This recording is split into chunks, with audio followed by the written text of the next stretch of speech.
अस्सलाम वालेकुम दोस्तों, मैं हूं बिलाल अहमद। आज की इस वीडियो में हम कंटोर सर्वे को समझने की कोशिश करेंगे और कंटोर मैप क्या होता है और कैसे बनाते हैं। आप ये देख सकते हैं कि आपके पास दो छोटी सी ड्राइंग आपके लिए बनाई है 3D में, जो आपको समझाने के लिए कि कंटोर होता है क्या है। इसमें सबसे ऊपर आपकी डेफिनेशन लिखी है। कंट्रोल सर्वे वो मेथड होता है जिसके अंदर हम एलिवेशन हाइट शो करते हैं।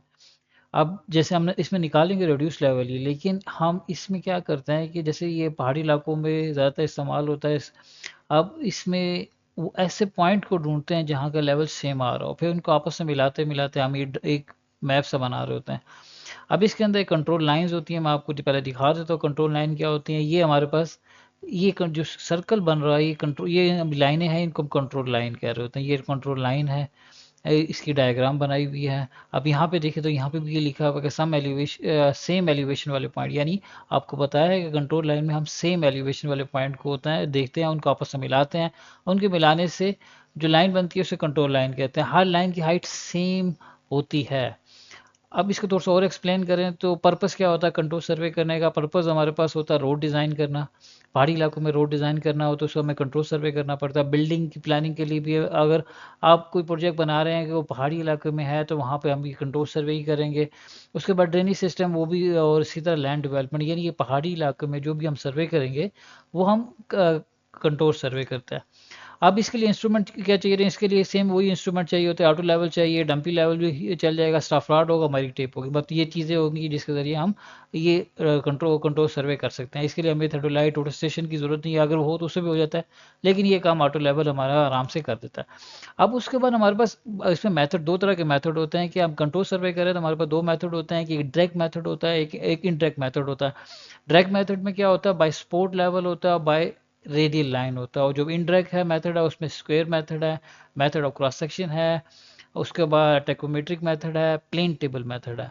अब इसको थोड़ा सा और एक्सप्लेन करने की कोशिश करता हूँ मैं आपको। डायरेक्ट मेथड क्या होता है कि वो कहते हैं कि the contour to be plotted in actually trace on the ground by the locating the point of the elevation, यानी ये पॉइंट डायरेक्ट उस जगह पे जहाँ पे आपने सर्वे करना होता है वहाँ पे डायरेक्ट हम एलिवेशन लेवल लेते हैं, उनका नक्शा बना देते हैं। जबकि इनडायरेक्ट मेथड में क्या होता है कि हम गाइडलाइन वहाँ पर इसकी डेफिनेशन बताऊँ तो वो कहता है जी sport level are taken at the same selected point caused by the guide point and the level of the point are determined।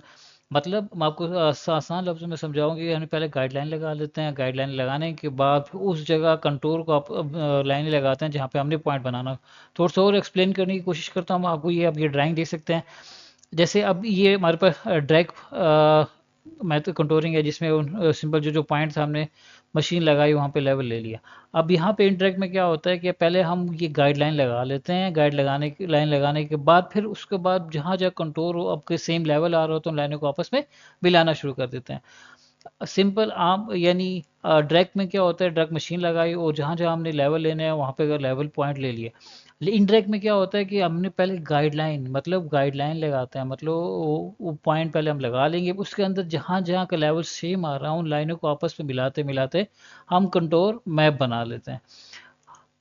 अब इनडायरेक्ट मेथड को थोड़ा सा और एक्सप्लेन आपको कर देता हूँ कि अब एक और चीज़ मैं जो आपको बताना पहले बतानी थी ये कि डायरेक्ट मेथड क्या होता है कि इसमें हम डायरेक्ट उस जगह जहाँ पे काम करना है वहाँ पॉइंट लेते हैं। ये एक्यूरेट होता है बस स्लो होता है।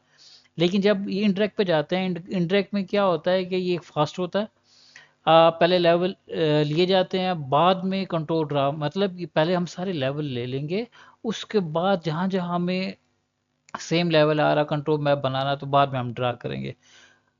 इनडायरेक्ट में क्या हो रहा है, इनडायरेक्ट में डायरेक्ट उसी जगह पॉइंट लिए जा रहे हैं और डायरेक्ट मशीन लगाई हमने, जहाँ पॉइंट लेना वहाँ पर पॉइंट ले लिया। और जब इनडायरेक्ट में क्या हो रहा है कि पहले से आपने गाइडलाइन लगा लेनी है, उसके बाद जहाँ जहाँ लेवल हमें चाहिए वहाँ पर फिर हम उस कंट्रोल को आपस में मिलाते मिलाते वो जो कंट्रोल मैप बना लेंगे। उसके बाद प्रोसीजर होता है। इस प्रोसीजर हम आपको स्टेप बाय स्टेप बता देता हूँ कि पहला काम क्या करेंगे, एरिया सेलेक्ट करेंगे जहाँ पे हमने कंट्रोल सर्वे करना है। उसके बाद इंस्ट्रूमेंट हम वहाँ पे लगाएंगे, जैसे ऑटो लेवल, स्टाफ रॉड वगैरह हम इस्तेमाल करेंगे। उसके बाद स्टाफ रीडिंग लेंगे। स्टाफ रीडिंग लेने के बाद रिड्यूस लेवल निकालेंगे। रिड्यूस लेवल सेम उसी तरह निकालेंगे जैसे हाइट ऑफ इंस्ट्रूमेंट मेथड और राइज एंड फॉल मेथड आपने पहले भी किया हुआ, उसके ज़रिए। उसके बाद इन लेवल को मिलाते हुए हम कंट्रोल मैप बना लेते हैं। इसके अंदर एक चीज़ आती है कंट्रोल इंटरवल। क्या चीज़ होती है कंट्रोल इंटरवल? क्या होता है कि दो लाइनों के दरमियान जो वर्टिकल डिस्टेंस होता है, मतलब एक ये लाइन है एक ये लाइन है, इसके दरमियान जो वर्टिकल डिस्टेंस आ रहा है वो कंट्रोल इंटरवल है। अब इस ड्राइंग जो आपको ड्राइंग नज़र आ रही है इसके अंदर कंट्रोल इंटरवल 10 मीटर, मतलब पहले 10 मीटर आपने पॉइंट लिए, उसके बाद फिर 10 10 के फ़र्क के बाद 10 20 30 40 हम इस तरह पॉइंट लेते जा रहे हैं।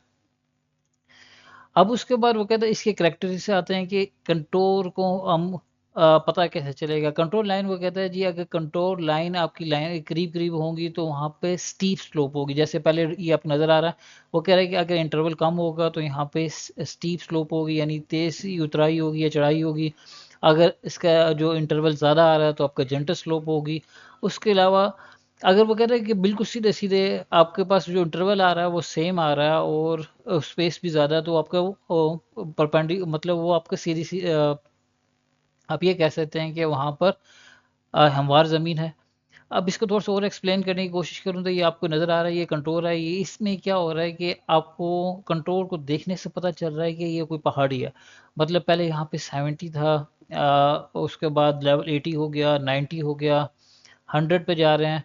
अब देखने से पता चल रहा है कि जैसे जैसे हम ऊपर जाते जा रहे हैं कि ये पहाड़ी सी बनी जा रही है। इसकी हम डेफिनेशन अब ये series of the control line with higher value inside indicate a hill, मतलब एक पहाड़ी को शो कर रहा है इस कंट्रोल मैप पे। ये आपको नजर कंट्रोल मैप भी नजर आ रहा है। इसी तरह एक और कंट्रोल मैप होता है, जैसे ये अब इस देखने से हमें नजर आ रहा है कि ये हमारे पास ये खाई सी आ रही है, series of the control line with low value inside the loop away indicate depression depression और विली। मतलब अगर आपके पास पहाड़ी है और जैसे ये खाई है तो लेवल नीचे आ रहे हैं, ऊपर 100 लेवल था, नीचे 90 हो गया, 80 हो गया, 70 हो गया, जैसे नीचे कम आते जा रहे हैं तो लेवल कम होना शुरू हो रहा है। देखने से पता चल रहा है कि ये खाई है वो पहाड़ी। मतलब हम कंट्रोल सर्वे करें भी ऐसी जगह, ऐसी जो पहाड़ी इलाकों में होता है जहाँ पे ऊंचाई और गहराई बहुत ज़्यादा हो। हमारी ज़मीन जहाँ पे मैदानी इलाके में हम कंट्रोल सर्वे नहीं करते और सिंपल जो हम पहले राइज एंड फॉल वाइटम इंस्ट्रूमेंट वाला मेथड नहीं है, उससे हम कर रहे थे। अब इसका हम इस्तेमाल क्या करेंगे, रोड अलाइनमेंट में इस्तेमाल हो जाता है, वाटर फ्लो डायरेक्शन में इस्तेमाल हो जाता है, डैम डिज़ाइन में इस्तेमाल होता है, साइट प्लानिंग भी लेवल कंट्रोल सर्वे इस्तेमाल हो जाता है। ये छोटी सी ड्राइंग मैं आपको दिखा रहा हूँ, ये भी इसी से बनाई हुई है। उम्मीद करता हूँ आपको समझ आएगा। आज के लिए इतना ही, थैंक यू।